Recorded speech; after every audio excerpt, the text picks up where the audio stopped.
just getting the live stream sorted out, so bear with me.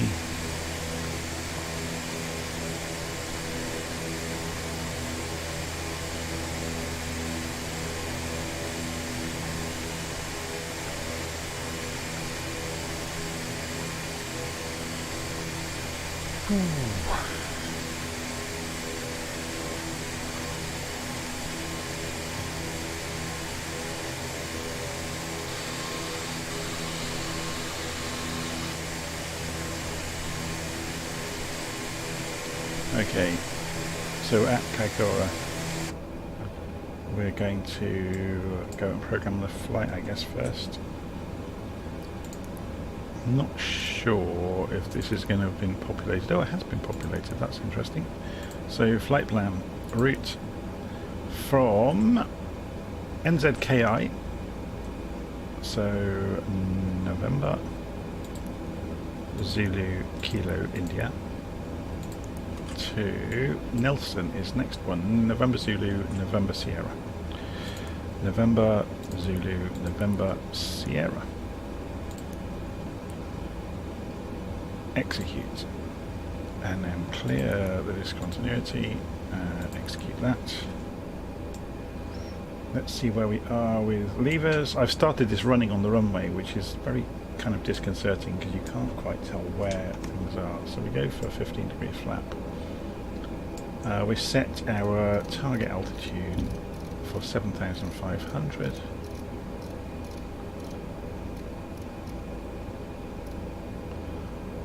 Okay, we'll set vertical speed for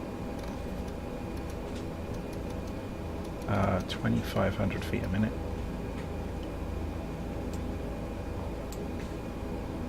I'm just going to have a quick check around because I've never loaded this airplane with the engines running before, so I'm not quite sure how it's been configured.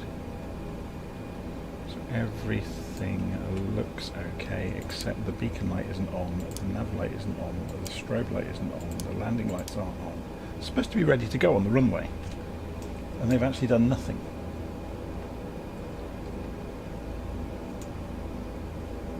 Okay. It's looking better.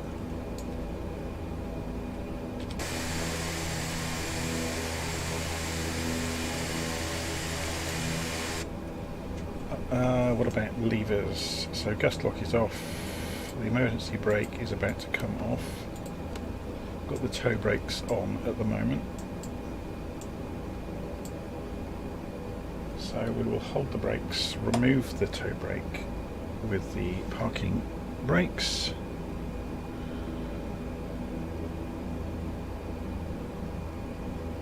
So hi Rudy, hi Willie, hi Colours, Calazzo, is that 1, 2, 3?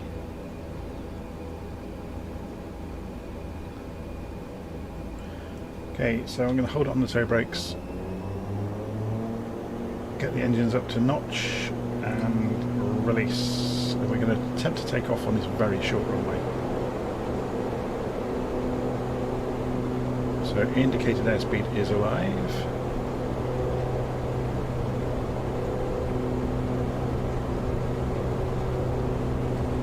Go for an extra bit of flap and rotate and hopefully miss the trees. Just wasn't designed to do that.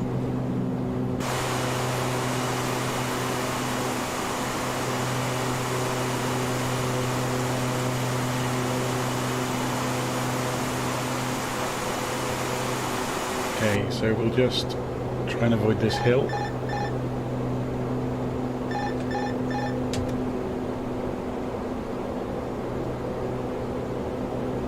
Some speed up as well as not lose too much altitude. Don't sink. 100. Don't sink. That was a bit too close for comfort.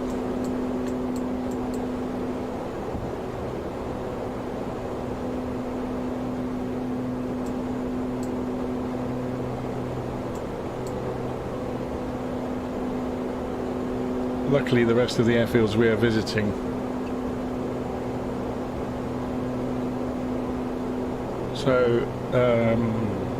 Calazzo's saying he wants to see me set the altitude. I've already done it. So I've set it to 7,500 over here. He did that with the knob here. So we're going more or less the right direction now. So we will centre up the heading bug. Just getting the elevators trimmed down.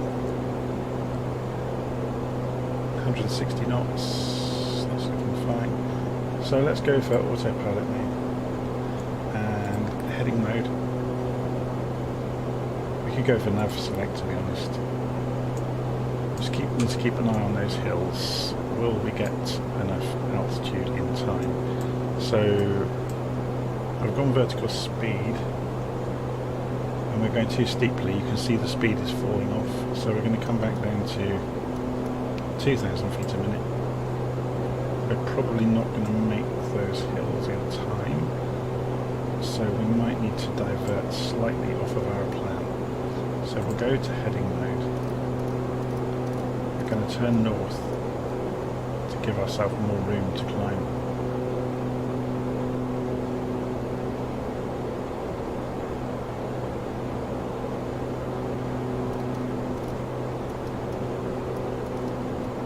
Let's go another 20 degrees.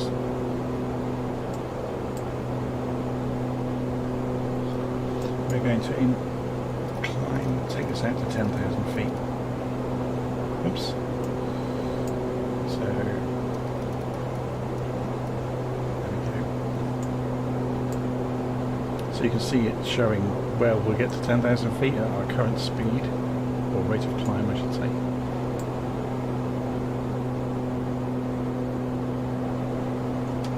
So if we look on the map, we're just diverting away from the track to climb before we cross over this ridge. We're going a little bit out of our way. Should we dial in the VOR while we're at it? So that's 11560 for Woodbarn. Although we could tune into a Nelson probably. It's not. What's the range on Nelson? Should we have a look? Right click, show information for Nelson. Range 130. We should be able to pick it up. 113.10. So we need to pull up the nav options on the radios, and we want 11310. 11310, and then press enter. We also want to press BRG1, which will give us bearing of nav1, 63 miles away. We're in heading mode, so we can switch the system to ILS. We can find out what direction it is.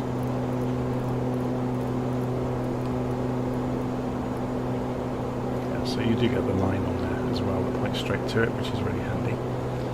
So 320 degrees or thereabouts will take us directly to the destination. How are we doing on altitude? We're almost there, aren't we? So if we go and turn now to 320, we should find ourselves on the way to Nelson and having cleared the hills.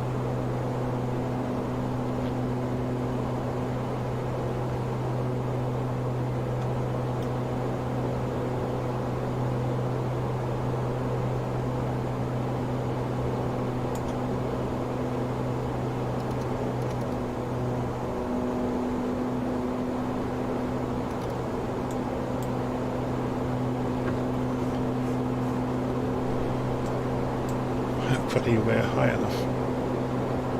Obviously we're not high enough to clear that mountain, but we should be able to go through one of these low passes, unless we just gradually, let's put this back in climb mode. Let's go for another couple of thousand feet, just to be safe.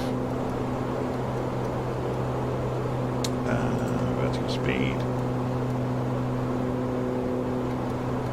Doing 1,000 feet a minute.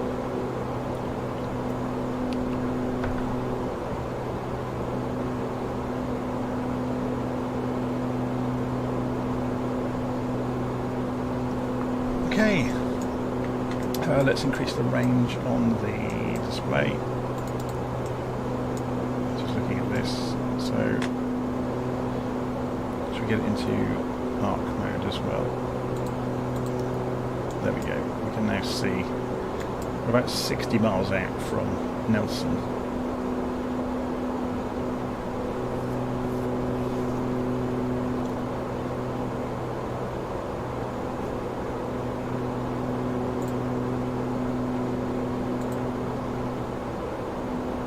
I think this is awesome. It's very clever.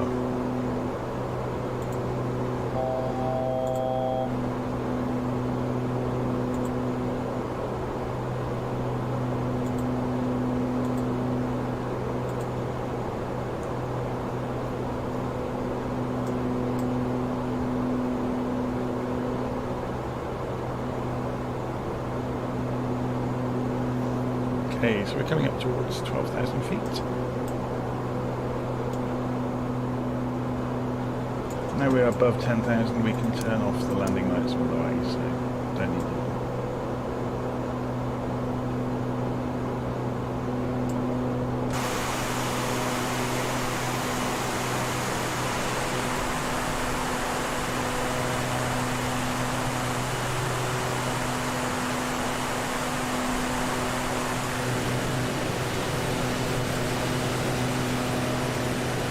Nelson is directly in front of us over the top of that ridge.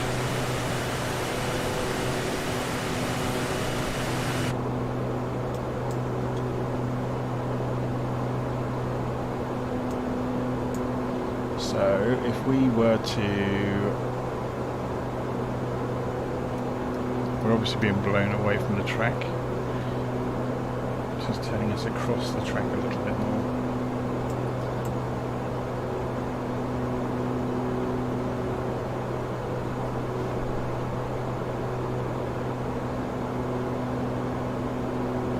Patrick saying, not really surprising there were so many ATR crashes when it's such a lump to keep in the air.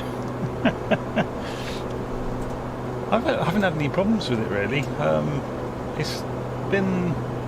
It's interesting the bits that aren't implemented yet. So you can climb on VNAV, you can't descend on VNAV yet. You have to use vertical speed to do that, or indicated airspeed mode. But other than that, I haven't really had any issues with it. Should we put this back on ILS? So if we went nav mode now, it should bank left. Yep, there it goes. It's going to reacquire the track that we have chosen, the radial. So we can obviously influence that by changing the course. So if we straighten that course up, immediately look and straighten the airplane up.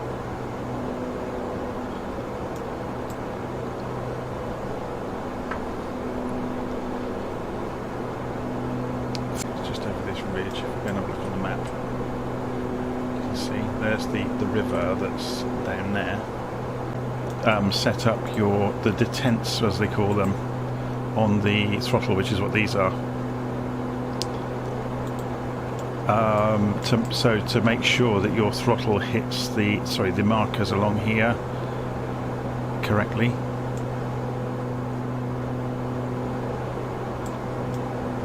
Yeah, so if you've got a grounding in flying other planes like the CRJ or the 737 or the Airbus, it will help you enormously in understanding the flight guidance control panel. Is that what it's called? FGCP, something like that. And the EFIS screens, electronic flight information system. And then there's the engineering and warning display, EWD. I'm slowly learning the acronyms for this aeroplane. They're slightly different to some of the others.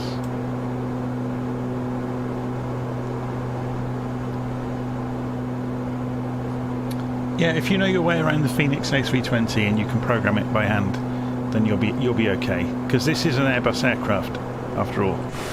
Although it's called ATR, originally I think they were built, or parts of them were built by Aerospatiale. But they all got acquired by Airbus, all the various companies involved. So it's now it's a consortium, I think you call it, of Airbus and Leonardo in Italy that build the ATRs.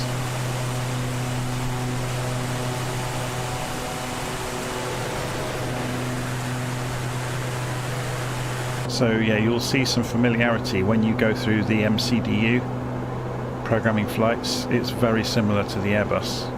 There are differences, obviously, but the actual flight plan part of it is very, very similar.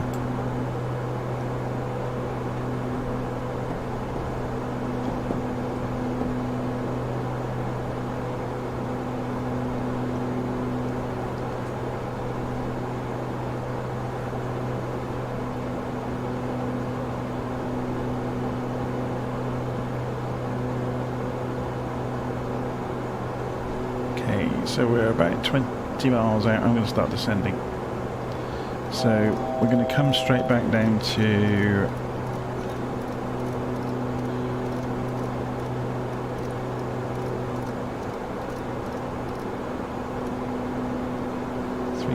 feet. Vertical speed mode. Say, yeah, it's overspeeding. We were really close to the overspeed limit before we started descending. So I should have started decelerating first, really.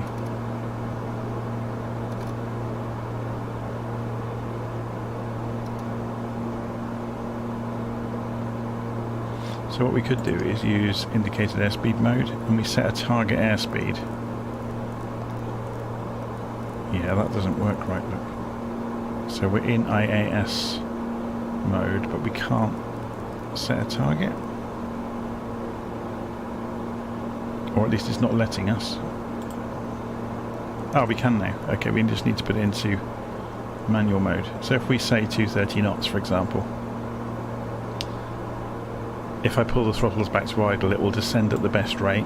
Obviously we're descending too quickly, so I just increase the throttle and the descent rate will disappear.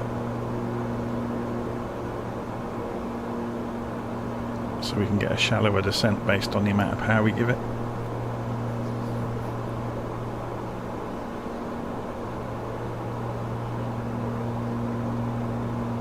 So the old man in his games is saying the only MCDU I've met in my young career is in the Citation CJ4.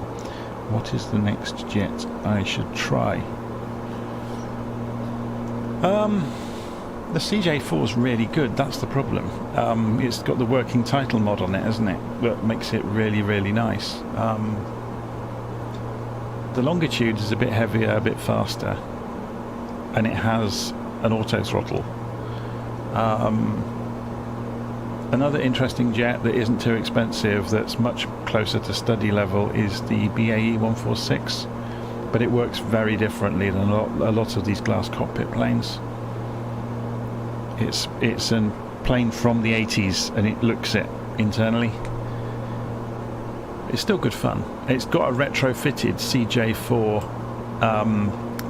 flight management computer in it as an option, but it's not accurate to what the real aeroplane had at all. They've just done it, you know, to give you something. Okay, let's descend more steeply. So we're below 10,000 feet again. I'm busy yapping and not doing things. Put the landing lights back on.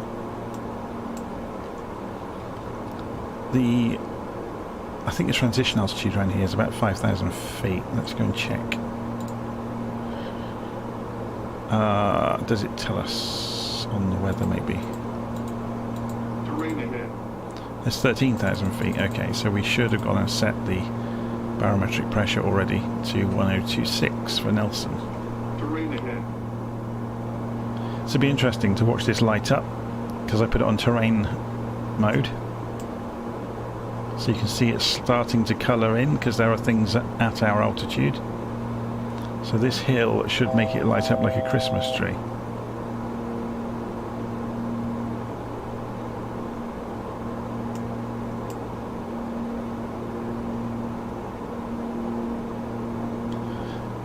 What was I doing? QNH 1026. So we can see it here. Let's see if we can check this. 1026. That's done it on there as well, and it's done it over there as well. It was synchronized. Interesting. So we should be able to look out the window and see Nelson. We're flying towards the VOR, which I'm guessing is that lump down there on the corner of the airfield. So what we're going to do is look at the wind.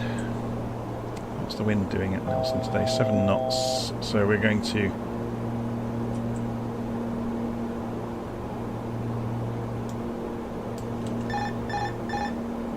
come off the autopilot and turn over the bay and circle round to come in. We've still got some height to lose.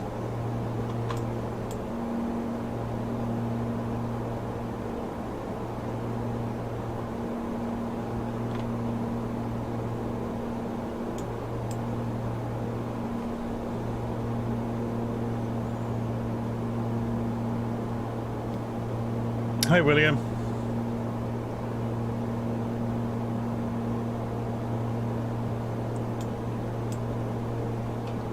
We're just circling. Let's come back in towards Nelson. So there's the runway. So we're turning away from the runway, and then we'll turn back in.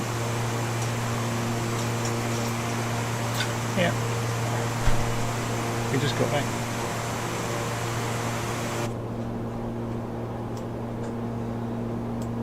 So yeah, you can see the terrain is lighting up like a Christmas tree now.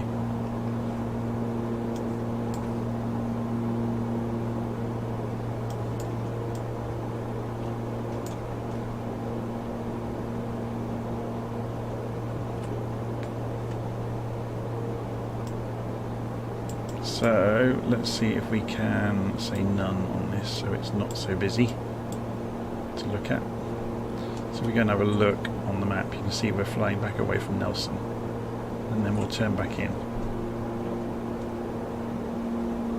So undercarriage can come down.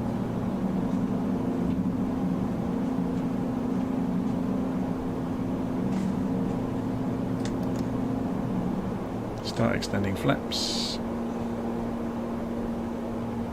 You can see the speed falling off.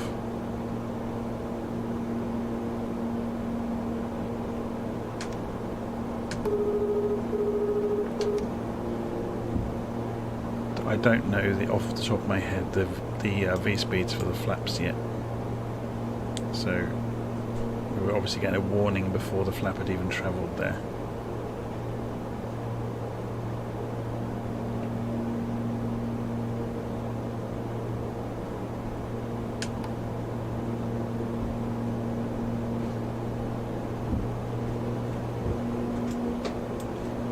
Back over the bay, in towards Nelson.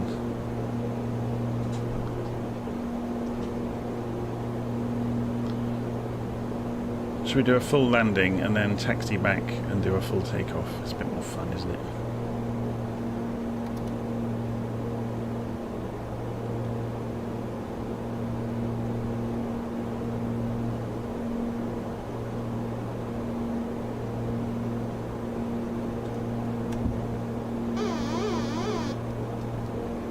Me playing with the trim, take no notice. So we're looking at the Pappy lights and we're miles off at the moment. We're too high, but we are descending.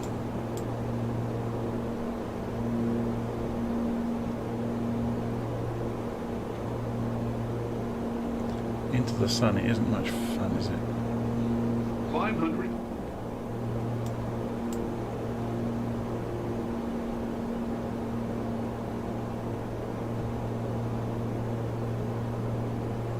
Some more height.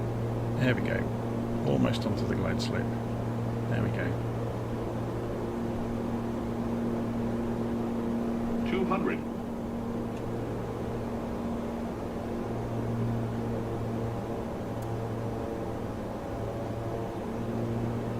100. Bit high now, but we're fine. 50. 40. 30. 20. 10. And we're down. This has some ridiculously powerful reversers on the pitch, so we can stop. I've only just edged them on, and like it's stopping us just with the propellers. I think that's probably a bug, just how fierce that is. So we'll taxi back up the airfield.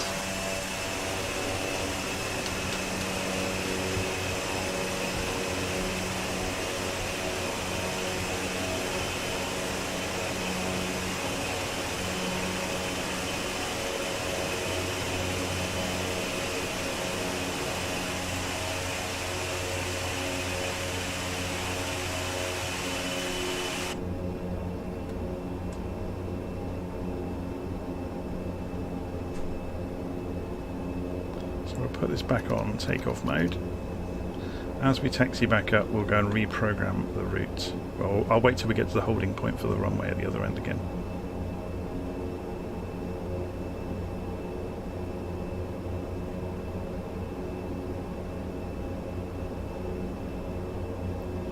At least doing taxiing round, we can have a nose at the improvements that were made to the airfields, because I think Nelson was one of the ones that had some special consideration.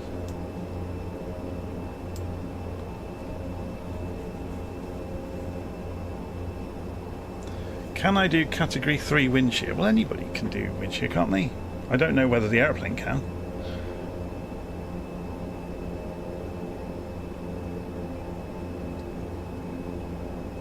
You just crab across the wind, don't you?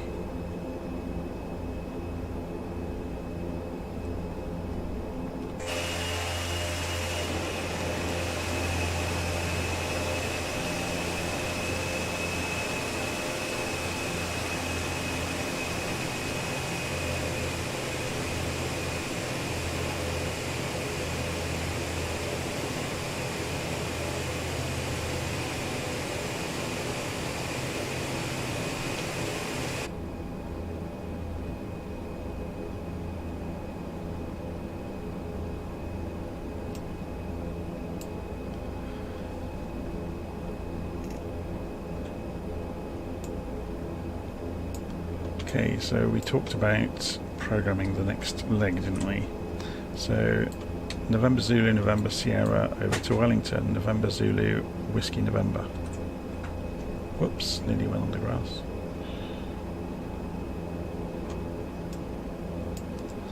So menu, initialization, init, flight plan init, route, ZNS,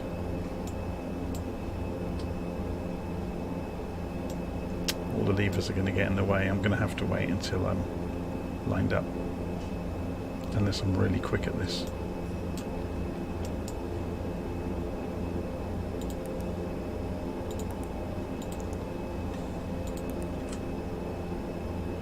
What was it? November Zulu, Whiskey November.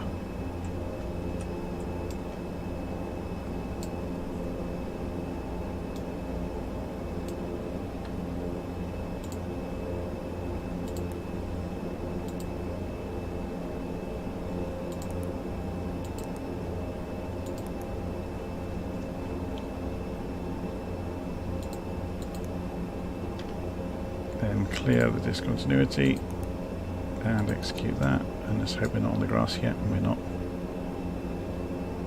So we've got the next leg programmed now.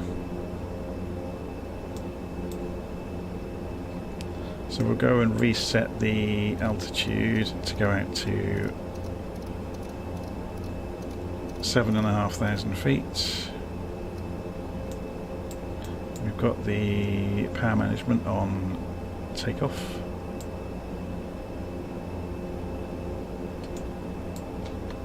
Landing lights are on, beacons on, strobes on, all good.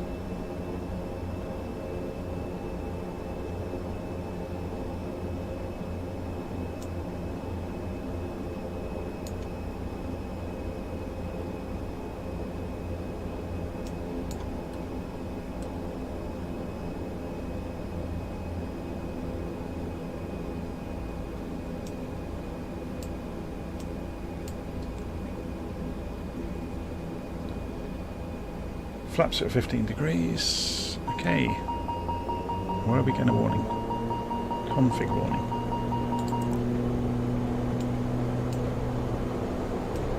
Looks fine to me.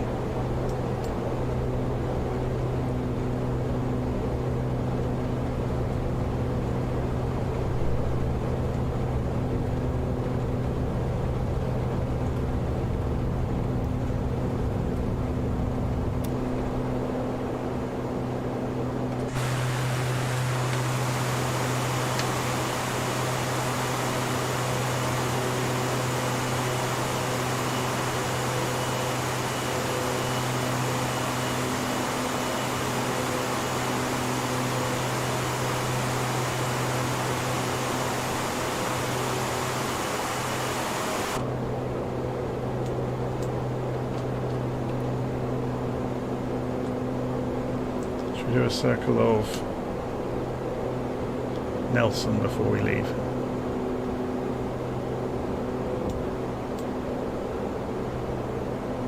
Don't sing. Don't sing.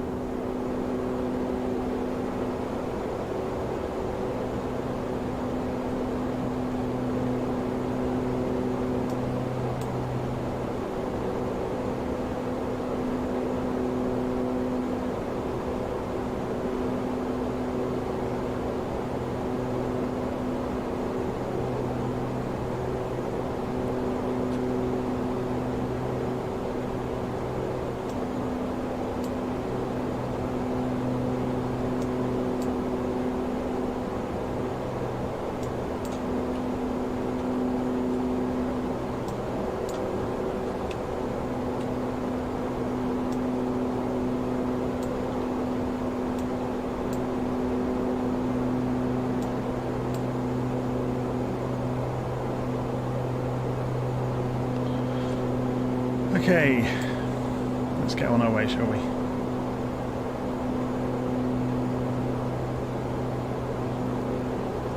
So it's about 90 degrees, or no, 70 degrees. I forget about the magnetic variation in this part of the world. 70 degrees over to Wellington. So we'll get the heading bug in the right kind of area straight away.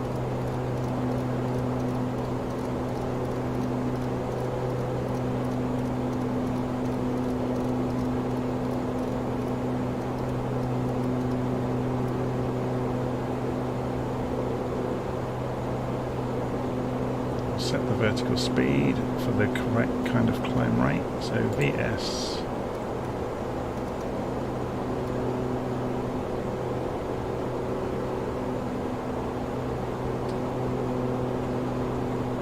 We'll go autopilot on, heading bug, or heading mode, sorry.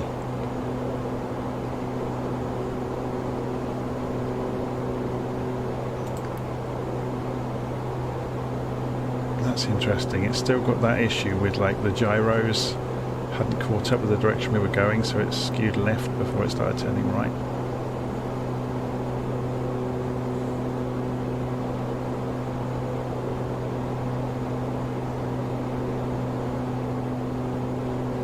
Morning, Joe. So climbing out to 7,500, which should be good for the journey. We are notch level on the throttles. Gear is up, flaps are up.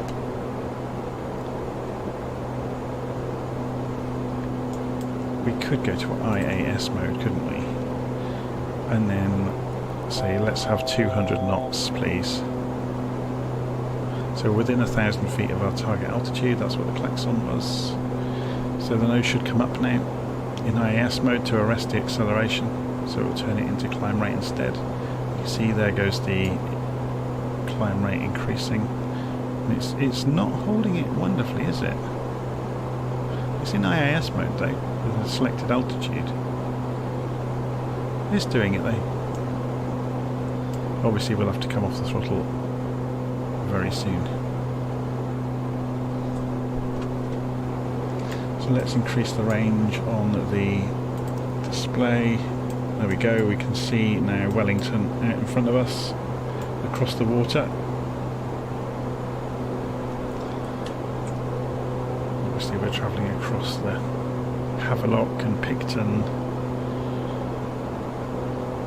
to be tuned in the VOR at Wellington, 11230. So we go nav, click, 11230, enter. We've got this in VOR mode already, so we can change the course to go directly towards. We're 63 miles out at the moment. We're pretty much on track. So we go nav mode. We can follow the VOR all the way into Wellington. Okay, so we're at 7,800. What's going on now then? Oh, of course it's in IS mode. It's not going to stop the climb. Let's go to altitude hold. And come off the throttles to stop ourselves from overspeeding.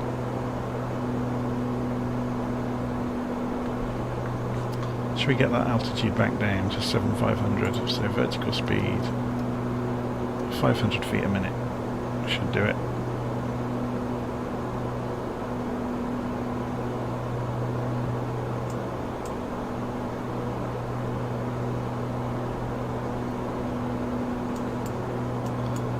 It's not doing it, is it? Why isn't it obeying vertical speed?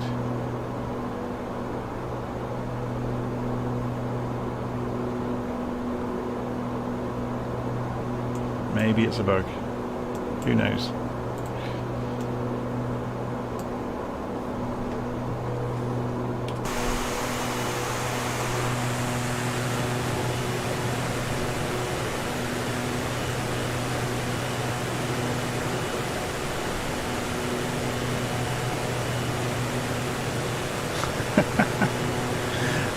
Don't know if you noticed, I'm just reading the comment about the heading bug always being the opposite. Oh, hang on a second, the sim's just frozen. Let's see if it frees itself back up. It should do.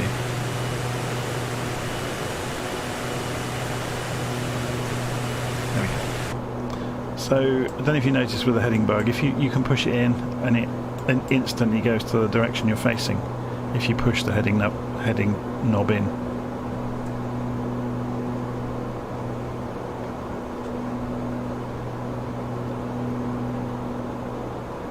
I wonder if it's because we're too close to 7,500 and that's why it's not helping us.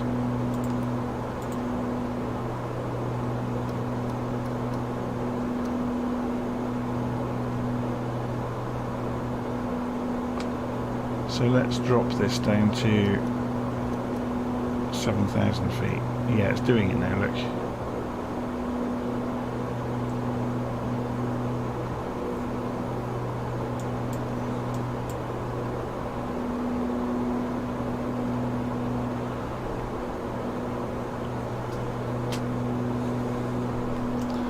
So, if we go to the Indy only traffic norm,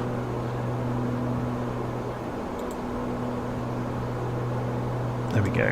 So then at least we get the silhouette in terrain mode, which is quite neat.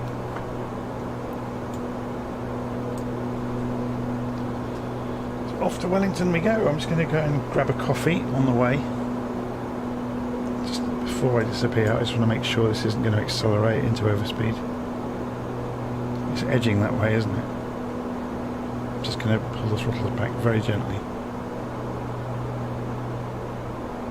That's better. Right, back in a minute.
Okay, we're getting there slowly.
Just insert some waypoints to make sense coming in on the ILS.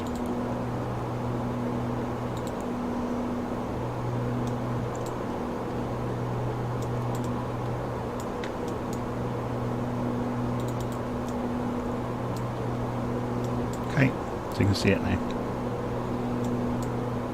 So if we went back to FMS mode, say nav, it's gone to LNAV and it will get onto the track for us. Interestingly though, look what it's doing.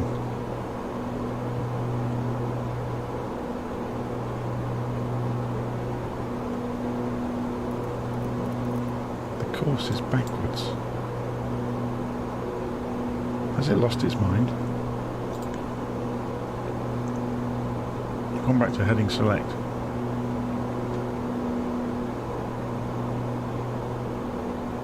Oh, it's probably going to go to the previous way. Yeah, it's trying to go to AvPod. So how do we select that as the current waypoint? I guess we just remove everything above it. So if we go, oh, it's the sim just sim's frozen again. Wait for it to wake up.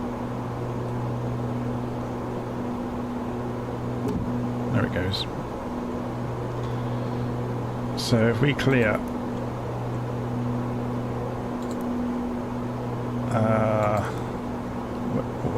we'll have to do a direct to, I guess. Direct to text up. We can use this as visual reference, it's fine.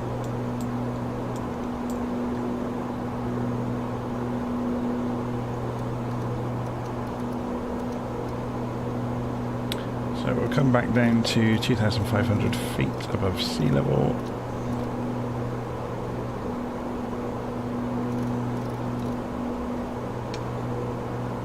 And descend on vertical speed at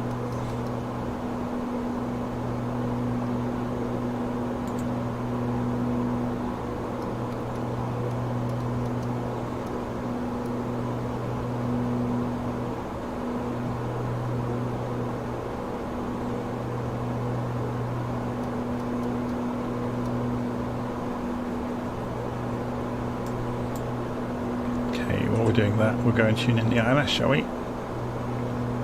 So ILS is 109.9. Oh, we're overspeeding as well. 109.9, 340 degrees magnetic. Okay.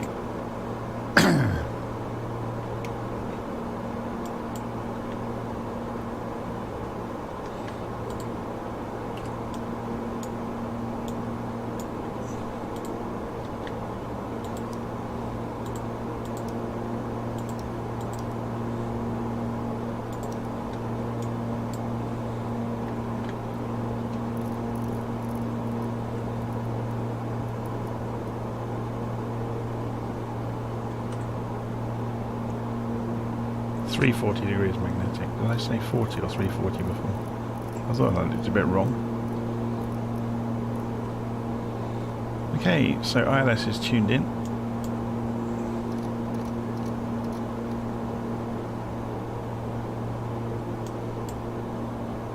We are descending to 2,500 feet, which will get us underneath the glide slope. We should see it dip under it. We'll come in underneath it as we descend on our way in.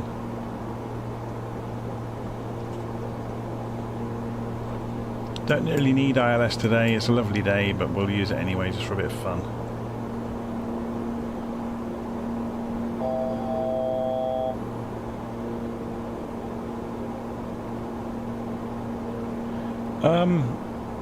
No, it's not the MCDU triggering freezes at all. This is an ongoing issue I've had for months and months and months with this computer. It's something to do with the USB controllers and power management. It's just a freaky motherboard that causes trouble for the simulator. So we are at the appropriate altitude now. Oh no, we're not. We're at 2,800 feet.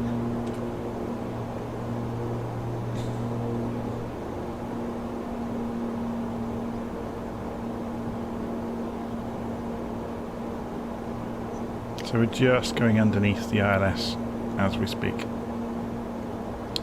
we're going to start spinning round.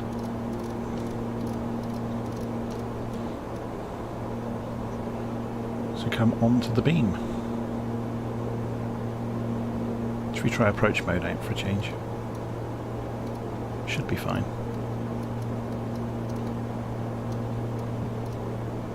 So let's zoom in on this. You'll see the hills starting to colour in as we meet the same altitude as them.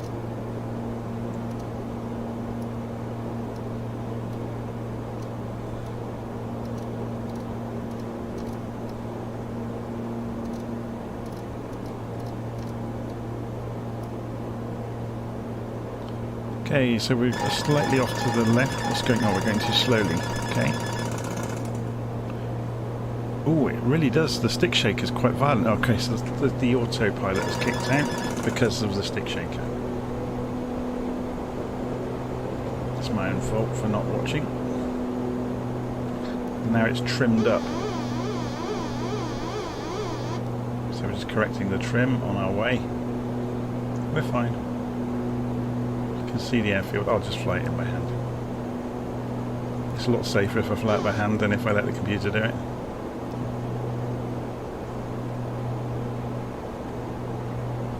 So get down.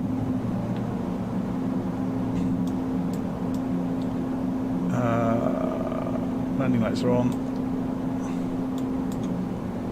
You can see we're above the glide slope, so we'll just correct for that. Here comes the glide slope.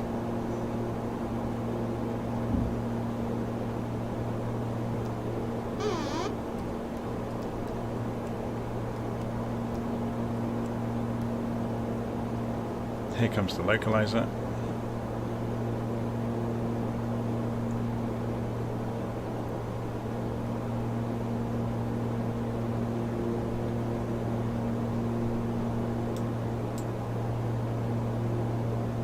Slightly off to the right, but not by too much. We're still a little bit high.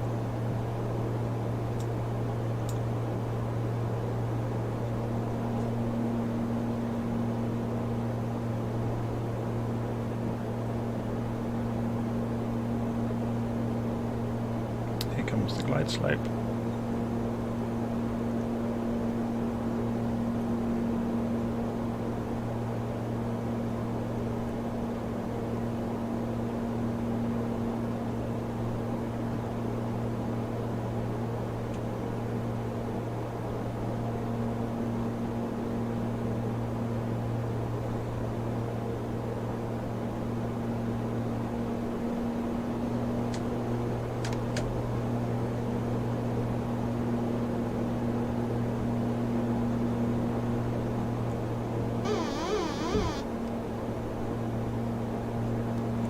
Just throwing the flaps out and the trim changed enormously.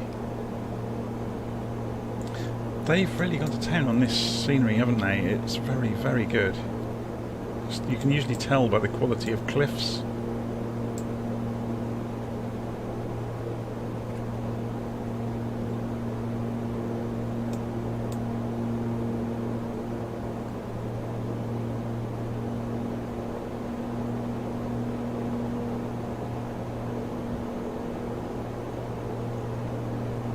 have a look from outside.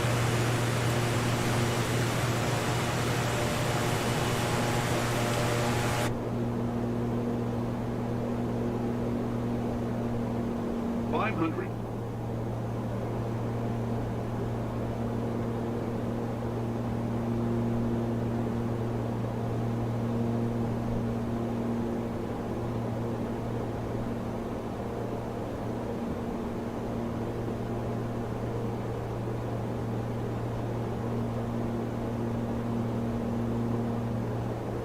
$200.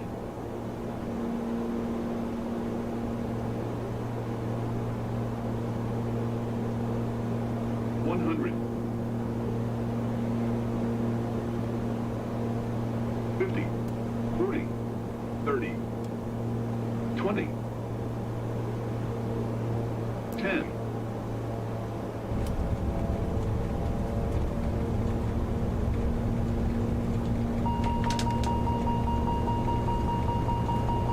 They were just getting a warning because we were waiting for the flaps to travel.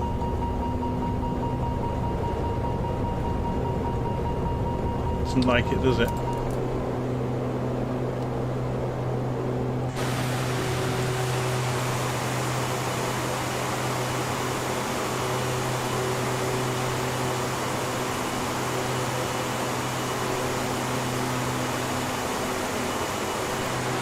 Guess we're also going to do some sightseeing because they've put so much effort into this bay. Looks like a photograph, doesn't it?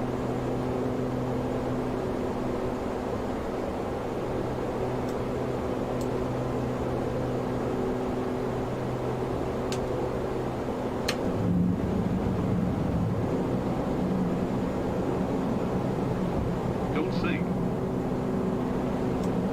Don't sink. Too low terrain.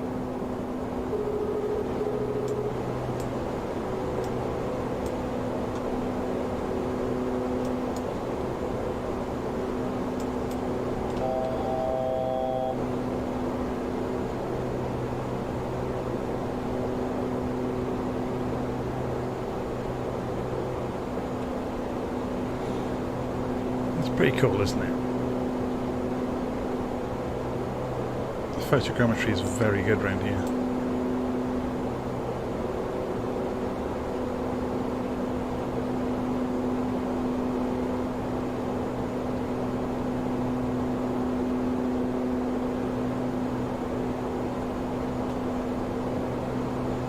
Okay, so where's our next destination today? 9 degrees magnetic, Palmerston. So let's level the plane out, get it trimmed.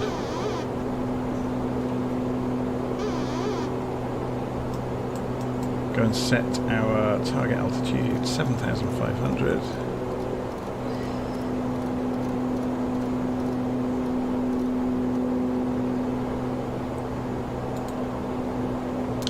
Autopilot on.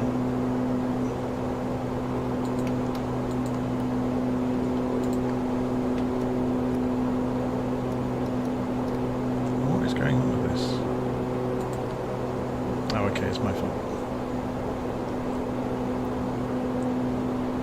I'm expecting it to react faster than it does.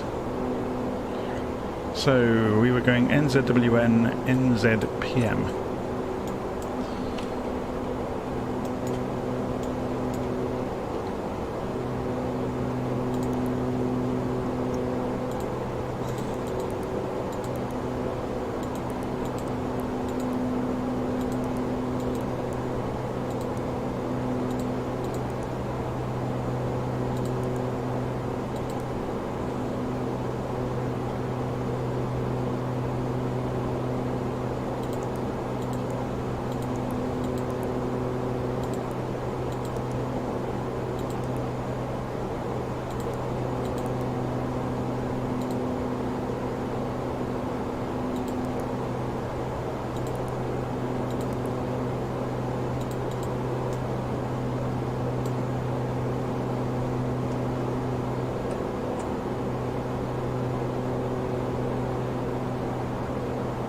Oh, NZPM. Whoops. Can we correct it here? Will it let us?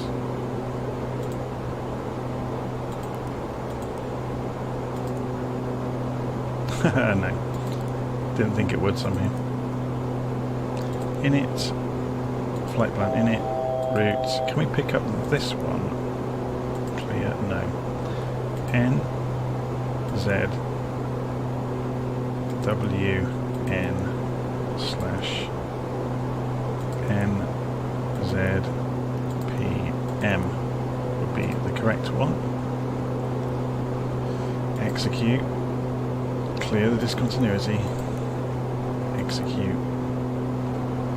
And we now have our line. Hurrah! Nearly at 7,500, so let's go for climb mode. That's our cruise mode. Let's go and cross over the track and then just put it on nav mode. Although saying that, there is a VOR station at Palmerston North. We could double it up with it, 11340.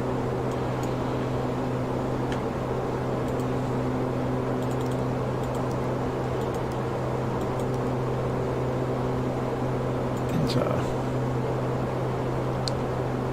So then, if we're flying heading mode at the moment, we can put that back on VOR. We can correct the track. There it goes. It's just corrected itself.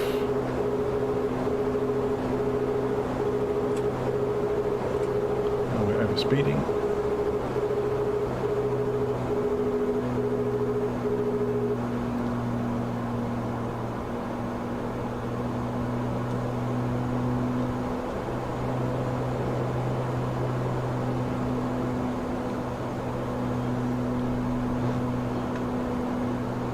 Okay.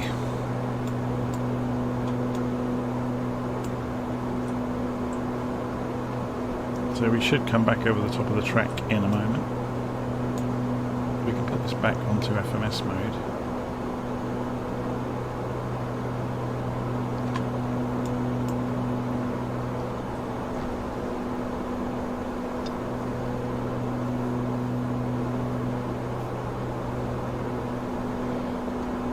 It should, if I press nav,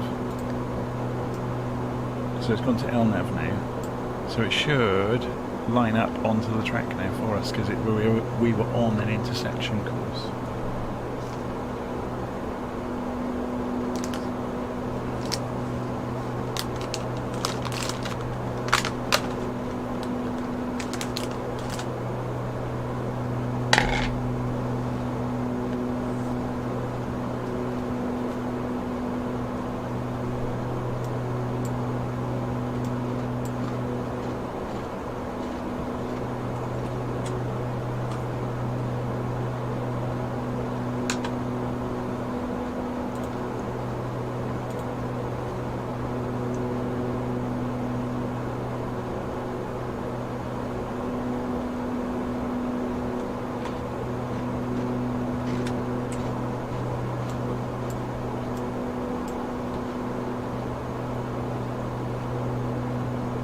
Minutes at this speed to get there.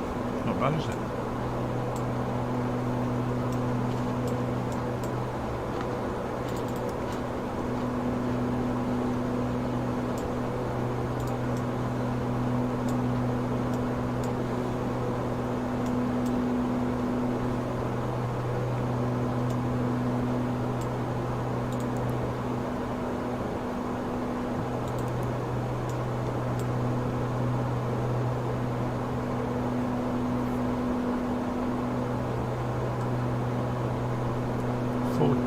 Miles to run.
45 miles to go.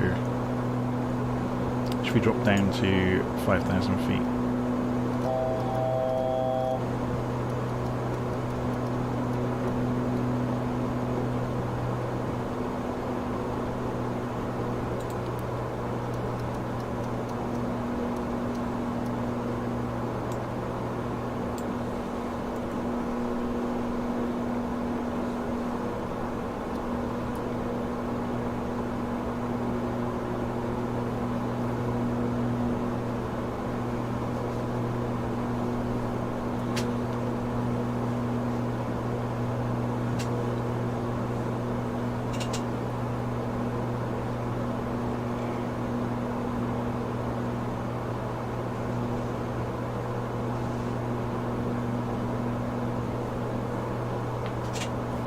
Back in a moment.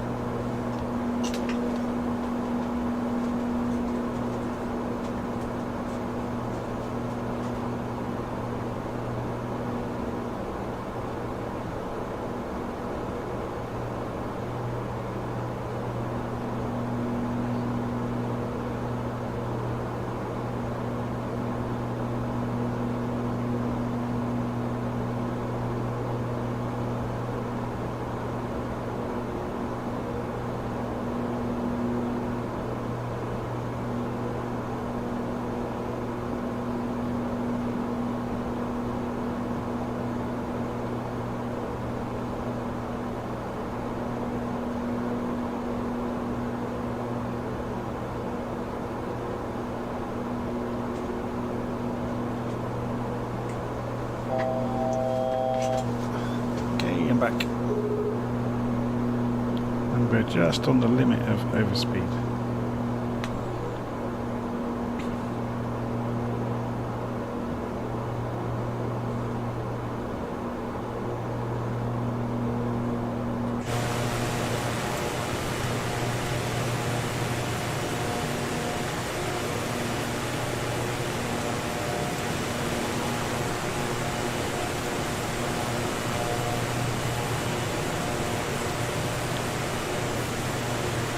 How are we doing for fuel?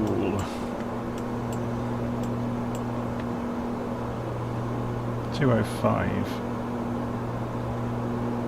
RTM temperature, sorry. Fuel on block was 1500. We've used 300. Yeah, we're fine.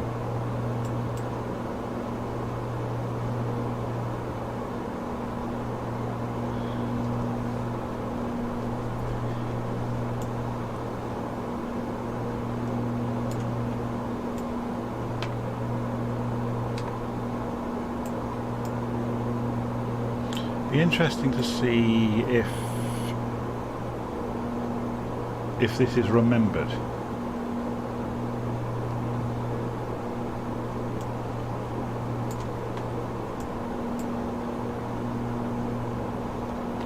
So I did notice the other day, if you test the oxygen system, you hear it. And if you tried this yet, if you go and click down here, you actually hear it happen.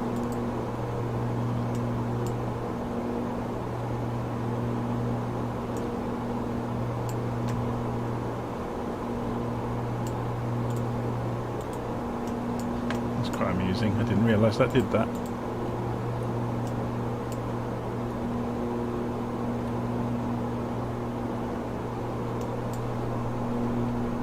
Does that mean you can remove other things? I've not tried click spots out around the aeroplane really. Haven't tried the windscreen wipers either.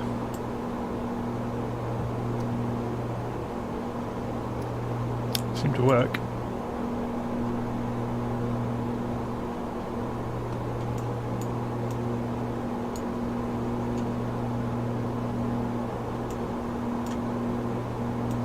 How are we doing for speed? 200 knots, 5,000 feet,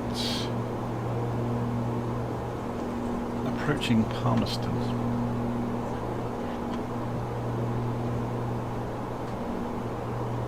So I guess if we go and fly out this direction and then turn in, so 340 degrees.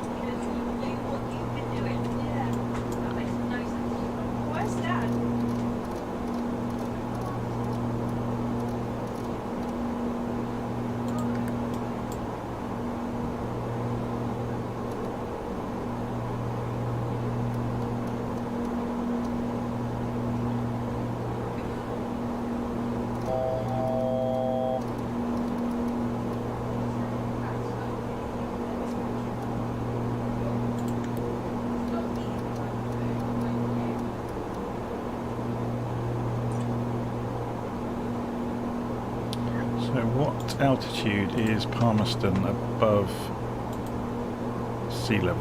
Elevation 150 foot. That informs what we want to come down to then. So 2,000 foot will do. We'll use vertical speed of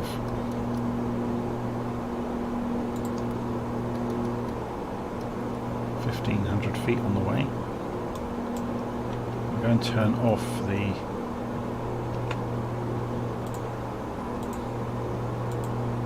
terrain view because it's a pain in the backside.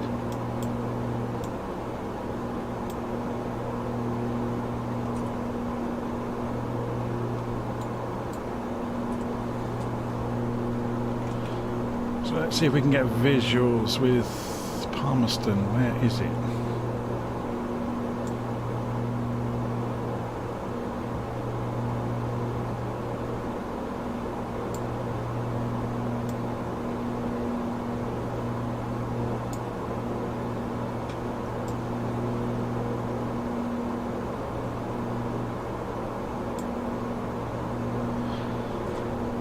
Into the question of the day, isn't it? So it's somewhere over there.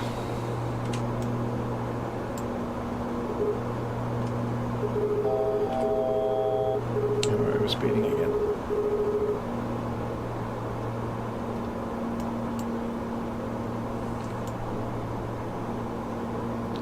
Somewhere over there.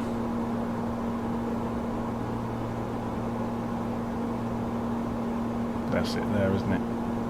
Yeah, you can see the lights.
The airfield's just over there. You can see it nice and easily.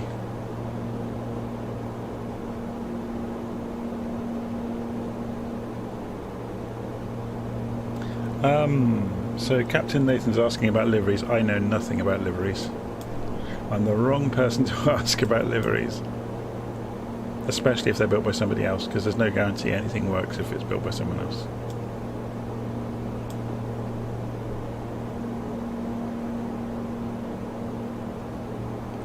We have a very, very nice livery though for this aeroplane, it's worth shouting. Made by Emmanuel, Mr. O on FlightSim.2.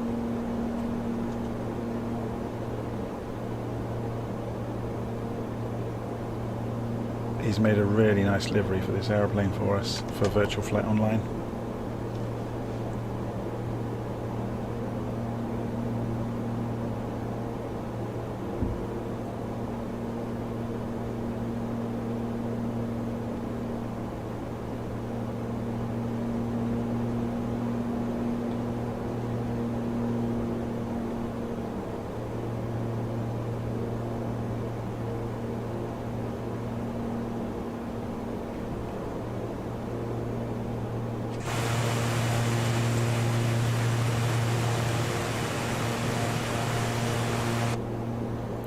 I should leave the yoke up, shouldn't I? Oh, you can see the yoke, but it's kind of out of shot whenever I'm flying.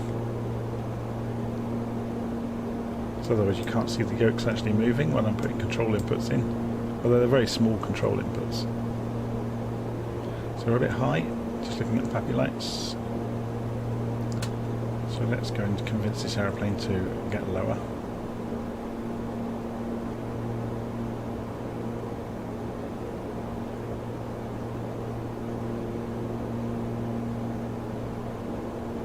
500.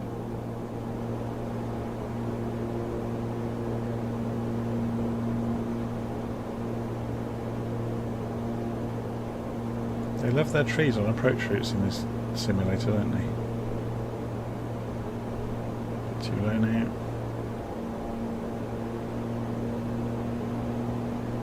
$200.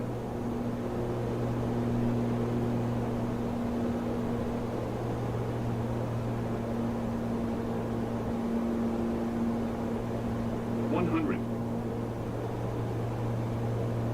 50, 40, 30, 20, 10.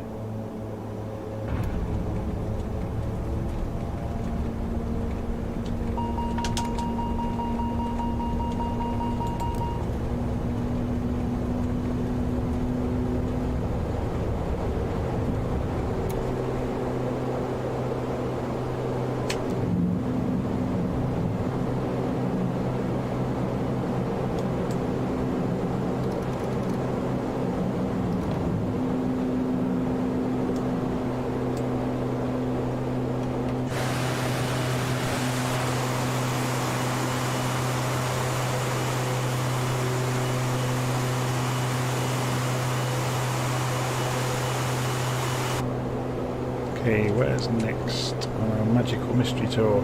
Napier.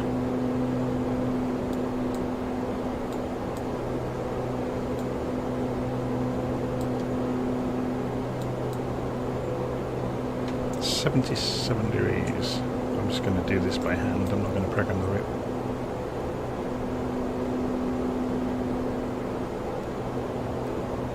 So, heading bug.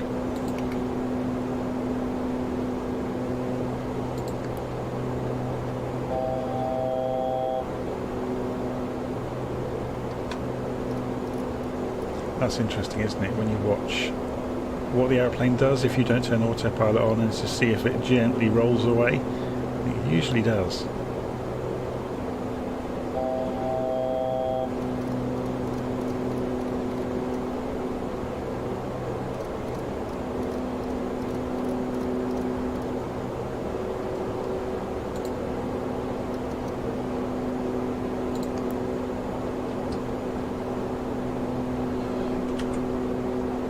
Okay, so we want 26 degrees on the heading.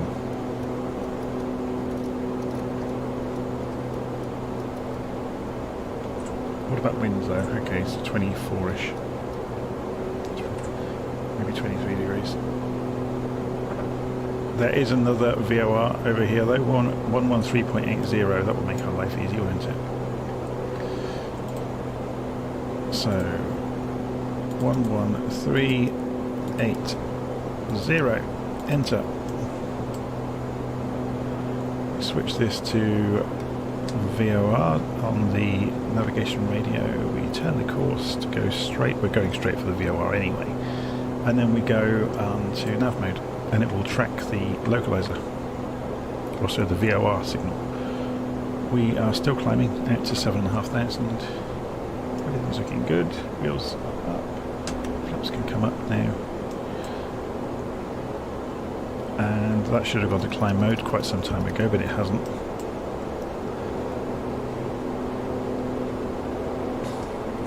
So Wheels Up is saying sorry he's late. I'm just live streaming, it's not really anything special.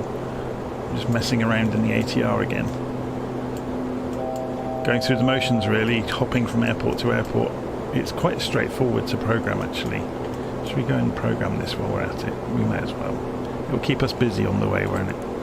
So FMS, init, flight plan, route, and we're going this time from Palmerston, NZ PM, so November Zulu, Papa Mike, / we're going to Napier, November Zulu, November Romeo. November Zulu, November Romeo. Drop that on top of that.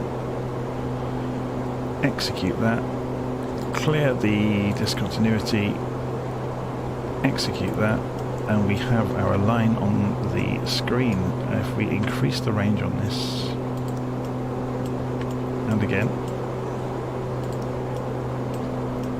There we go. We can see about 65 miles out, something like that. So yeah, that's confirmed here by the VOR, 66 miles out.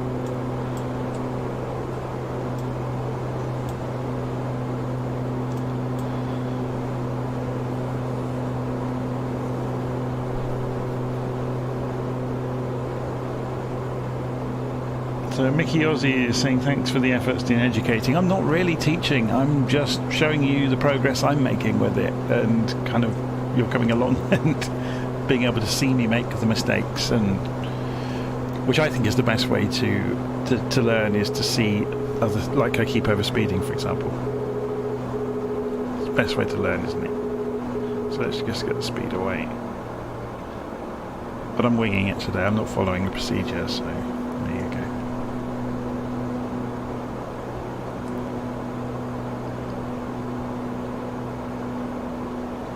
Biggest phobia is programming the FMS. It's pretty straightforward in this one.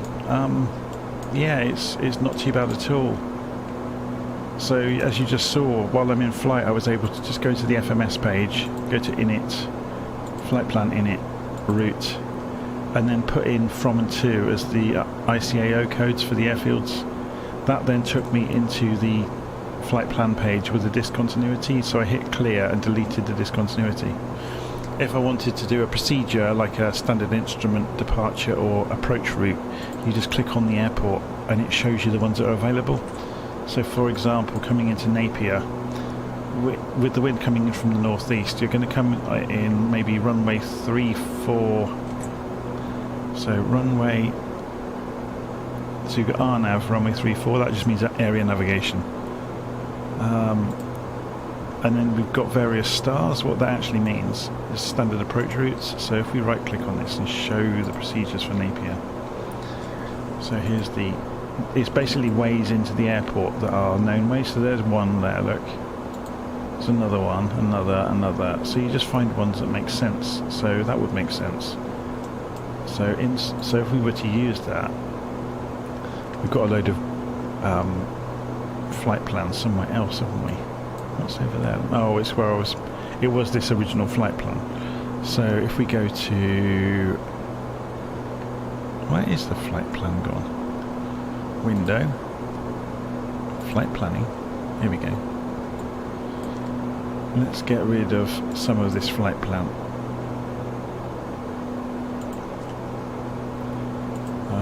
Delete, delete, delete, there we go. So at the moment we are here, so this would be a standard approach route, and then we can actually say we're going to do RNAV onto runway 34, which was there. So if we insert that as well, that's the actual diagram of what we're doing according to that FMC. So again, you can just meddle around with this. So what one did we say we were going to do? OPAP 1B, that sounds familiar. Yeah, it was OPAP 1B. Execute that, and then once you've done that, you can see it's drawn in on here. So we could do a direct to OPAPA. So you can see it's a discontinuity at the moment. So if we were to clear out that discontinuity and execute that, it will put the line in of where we came from to get to it. In other words, it didn't understand how to get to where we're going. But if we want to go from where we are to OPAPA, we can just do in here DTO, direct to, and say OPAPA, and execute. And notice the line now is drawn directly from us over to OPAPA. So if as long as we've got this now on FMS mode on the navigation system, we press nav, which we've pressed it once too many times. There we go. It goes to LNAV, which means lateral navigation. So in other words, the autopilot will steer for us, and it's taking us straight to OPAPA.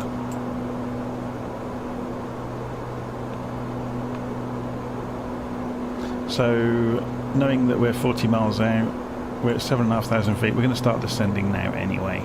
So we'll come down to 5,000 feet. This is a bit early, but it gives us time to think about it. So I'm just changing that target altitude, and we'll use vertical speed to come down to it. So you can see it says VS here now, so then we can go nose down You can see here in hundreds of feet, so 500 feet a minute. We'll just gently come down to 5,000 feet, and you can see that happening. If we want to expedite that, we can just roll this a bit further. So 10 is obviously 1,000 feet a minute. So aeroplane is heading in. You'll notice there's a hold over here. Oh, are we about to overspeed? Yes, we are. I'm getting good at overspeeding today, aren't I? So just pulled the throttles back, and then we'll wind them back up to arrest the deceleration. So we've overdone it.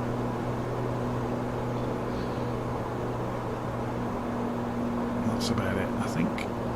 Oh, just overdone it.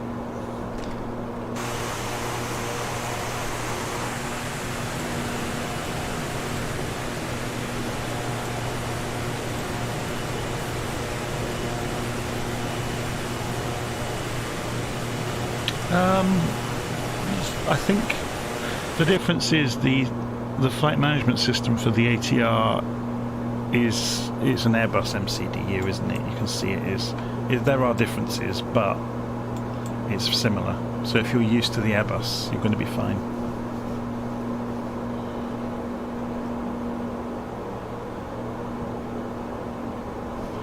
Shall we drop the range back down on this now? So if we go minus on here, that makes this bigger, so we can see where we're going.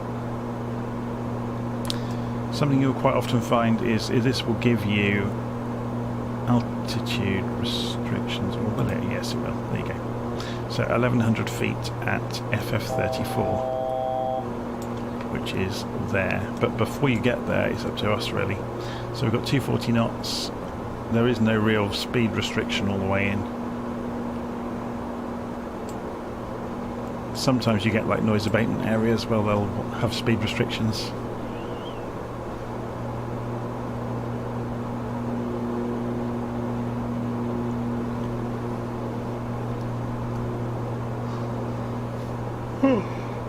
Generally you look to be 2,500 feet above airfield elevation at 10 miles out.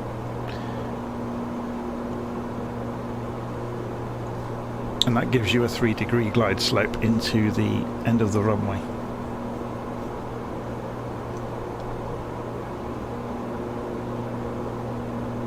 Yes, I'm just reading about top of descent. You can see it's in here, look.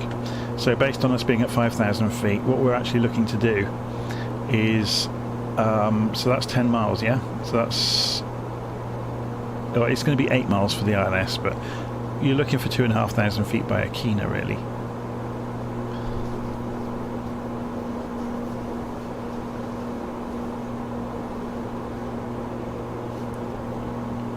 And that would make sense if you think about it, to then hit 1,200 feet by FF34, you're about on that 3-degree line. If we had Navigraph running, which I don't have at the moment, if we can run it, I can show you the chart for that. We've got just about got enough time. So I'm just popping open Navigraph. So that's where we were the other day. We're now further up this way. There's our aeroplane. So if we wanted to, we're going into NZNR, aren't we? If we open the charts for NZNR and look for the approaches, and we've got RNAV 34, it's going to be here somewhere. Let's open the chart for it. So there's that FF34. But if you look on the bottom of this chart, it gives you the altitudes and speeds, the minimums basically, on the way in. So when we get to Akina, it wants us at 2,000 feet, look. If you're going to do it by the book. Oh look, Navigraph wants to do an update. We'll leave it. But this is the advantage of having Navigraph. If you can afford it and you want to be that next step up on realism and interpreting charts, then obviously it's a whole different game all of a sudden. So you can see we're flying in towards this. We can also see that standard approach route that we're doing, the OPAPA, there it is. If we... Interesting, will it not allow us to put OPAPA over the top of the... I've I've never seen it do that before. Oh, here we go. It's showing it here, but it's not allowing us to overlay it. Interesting.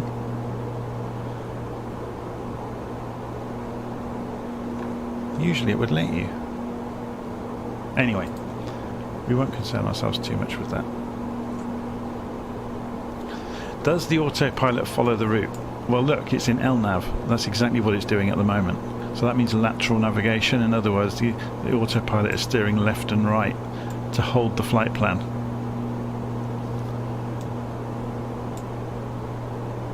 There is some missing functionality at the moment in the airplane. The VNAV is vertical navigation, so if we were to go and set our height down to our decision height, maybe of 1,000 feet, to come off the autopilot, it won't go and do it for us yet. So we're going to set 2,000 feet as our target. Go to vertical speed, so you can see it says VS over here. Put nose down. Come down at a little bit. So 1,000 feet a minute. When we see how we get on, we'll just monitor it on the way in. So we can zoom in again.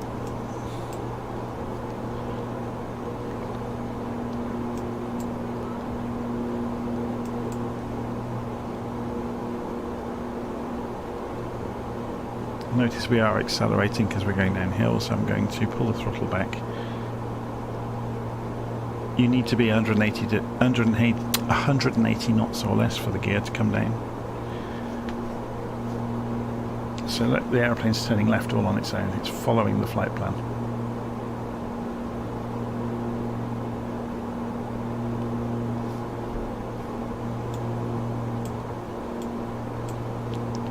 So we don't have ILS at this airfield, so we'll probably get to a height where I just switch off and land it by hand, which is fine.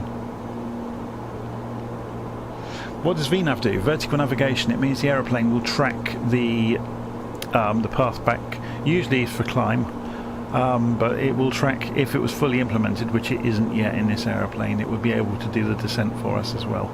So quite often you'll have a standard approach route, so a number of waypoints you're driving through on the way into the airfield. You commonly see them around big cities where there's lots of airfields and lots of routes through the air. So you might be hitting certain waypoints at certain speeds and altitudes for all sorts of reasons. And VNAV will actually navigate down through those altitude restrictions and speeds for you. Certainly on the Airbus and the 737, for example, it will. In this, obviously, you're having to manage speed yourself.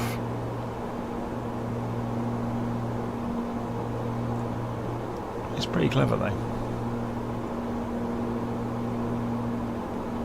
VNAV works for climbing in this, as far as I've seen.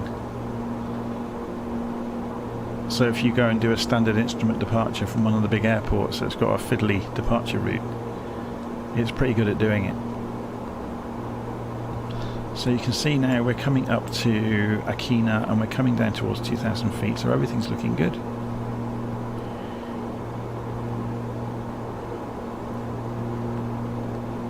So then 1,190 feet we're looking for when we get to FF34. Oh, sorry, that's the restriction, is we have to be above 1,190 feet. So we also, to make sure that these are accurate readings, we need to find out the QNH, the barometric pressure at the airfield, which is 1026. And we have got 1026, so we're correct. So obviously the altitude is measured by air pressure, so the weather will change the way your altimeter is reading your altitude. Okay, we'll start losing some speed, otherwise we'll run out of time to lose speed in a minute. So we just come back to idle and we can watch the speed fall off as we glide along. Especially now that the aircraft's levelled out.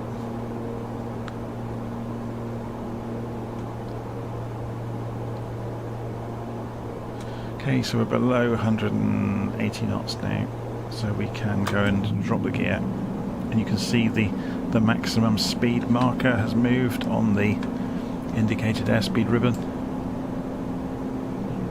So we will turn towards the runway in a moment, and we'll start dropping towards 1190 feet, so we can start preparing that now.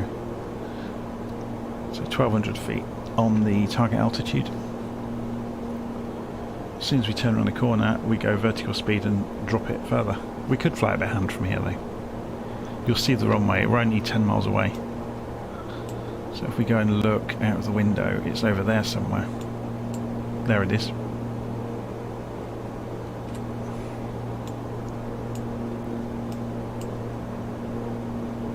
So we can drop the range on this once again. So you can see we've got a 10-mile range now on the compass rose. Airplane, the flight director has just told the airplane to turn left, and it's doing so.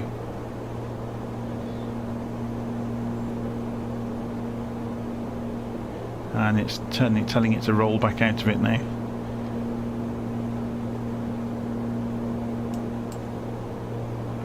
Okay, so we'll begin vertical speed and come back down to our target altitude. So we'll go for 1500 feet a minute.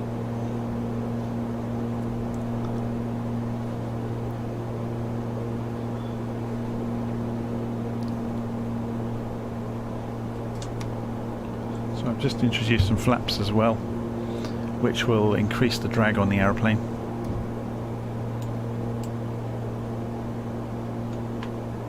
You can see the runway is right out in front of us.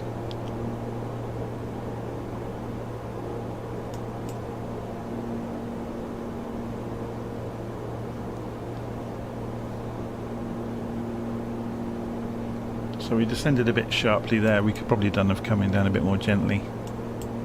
So we're going to be level now at 1200 feet for a little while.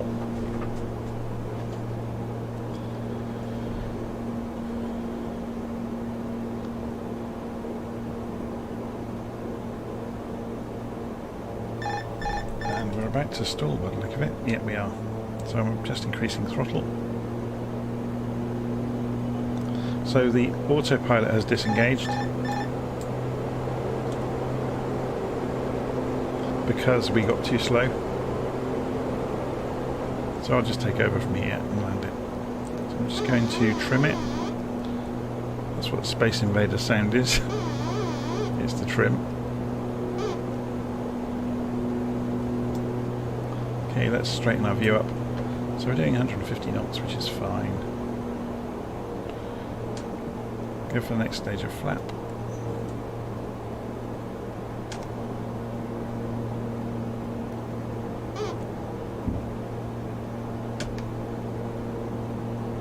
Right, we're full flaps now, so our limit on the airspeed is 150 knots.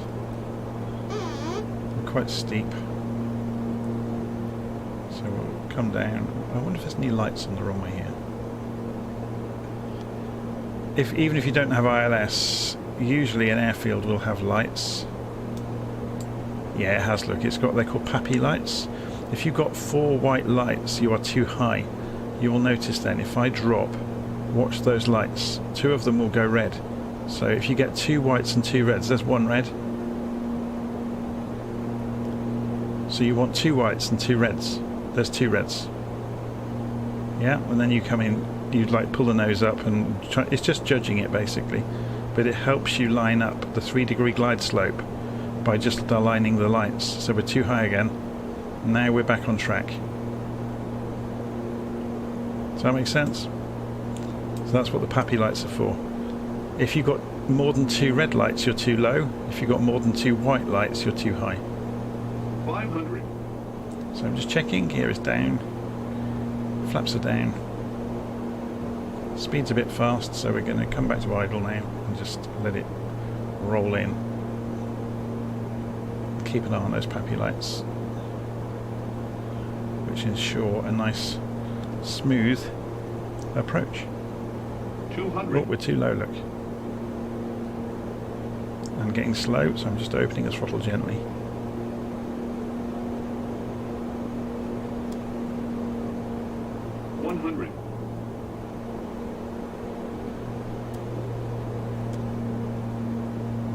50, 40, 30, 20, 10.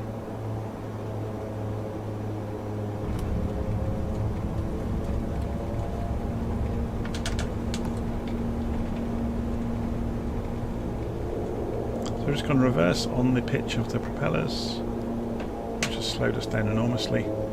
I'm going to call it here because I'm getting tired. So we'll just taxi in. So flaps up. Landing lights off. Strobes,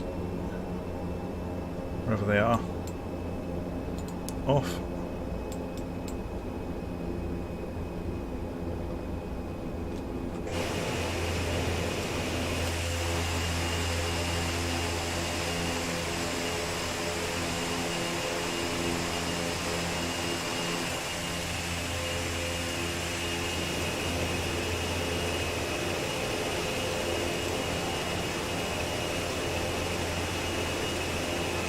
Where should we park?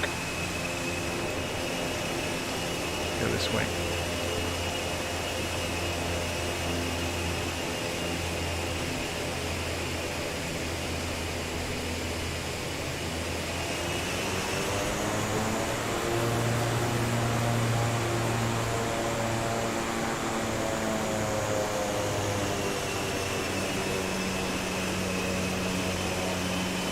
Do you think they had a job lot of yellow paint?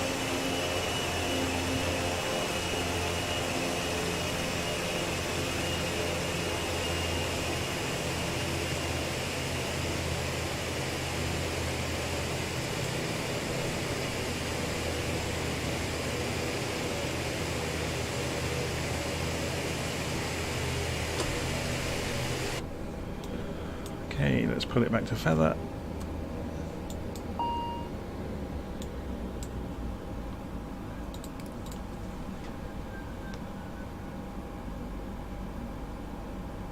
VASI lights are when you get, is it 2 lights?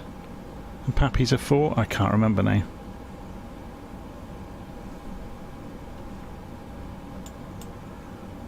Did we have them both sides of the runway? Yeah, VASI is only on one side. Maybe that was, I can't remember now. If you get them both sides, it's Pappies. If you only get it one side, it's VASI. But they broadly work in exactly the same way as each other.